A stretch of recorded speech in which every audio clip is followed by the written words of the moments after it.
Hello everyone, আসসালামু আলাইকুম। Welcome back to my new video. 25শে সেপ্টেম্বর ছিল আম্মুর ম্যারেজ অ্যানিভার্সারি। আমরা প্রতি বছর আম্মুর ম্যারেজ অ্যানিভার্সারি সেলিব্রেশন করি।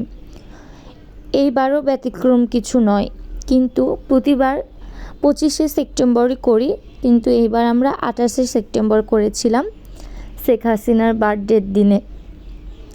25শে সেপ্টেম্বর আমরা নানু বাসায় গিয়েছিলাম, আর সেদিন রেডিমেড কেক পাই নাই কেক অ্যান্ড বেকস থেকে, সেহেতু কেকটা অর্ডার দিয়েছিলাম। 28শে সেপ্টেম্বর ডেলিভারি নিয়েছিলাম, আর কেকটা আনতে গিয়ে বৃষ্টিতে ভিজে একদম অবস্থা শেষ।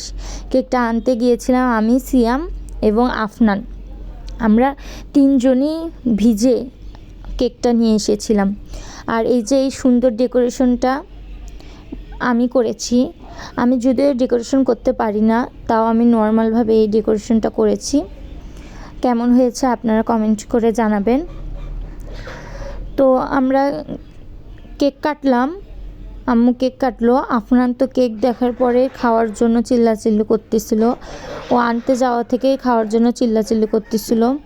তো আম্মুকে তো আফনান আর খাওয়াই দিতে পারতেছে না, ওই জন্য আম্মু একা একাই খাইলো। পরের দিন ছিল 29শে সেপ্টেম্বর, নাপসির বার্থডে। তো সেদিন হচ্ছে কেক নিয়ে আমরা নানু বাসায় গিয়েছিলাম। ওখানে আর কোনো ক্লিপ নেওয়া হয় নাই।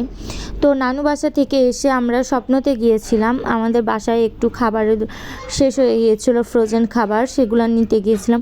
তো ওখানে যেয়ে দেখি আফনান একা একাই পুরো স্বপ্নর এ গলি থেকে ও গলি ঘুরে ঘুরে হচ্ছে খেলনাপাতি খুঁজতেছে, এটা ওটা দেখতেছে। আর ও খেলনাপাতি দেখলে নেওয়ার জন্য ছাটা করে। যেহেতু ছোট বাচ্চা অবশ্যই করবে, যতই থাক তাও বাইরে কিছু দেখলে নেবে। আর এই ফ্যানটা দেখে আমার ভালো লেগেছিল, আমি নিতে চাচ্ছিলাম, কিন্তু আম্মু নিষেধ করেছিল, নেই নাই। তারপরে আফনানকে ওই সাইড থেকে নিয়ে আসলাম। তো আফনান এখানে আসে, এই ট্রলিটা নিয়ে লাফালাফি করতেছে, যেটাতে করে বাজার করবে। তো আমরা স্বপ্ন থেকে আসলাম। আসলে আমি স্বপ্নতে ডালপুরি নিয়েছিলাম, একটা হচ্ছে ফুড কালার নিয়েছিলাম, কোকো পাউডার নিয়েছিলাম, সসেস নিয়েছিলাম, আর পরোটা নিয়েছিলাম। আজকের ভিডিওটি এই পর্যন্তই। ভিডিওটি ভালো লেগে থাকলে অবশ্যই লাইক, কমেন্ট, শেয়ার করতে ভুলবেন না। টাটা, বাই বাই, আল্লাহ হাফেজ।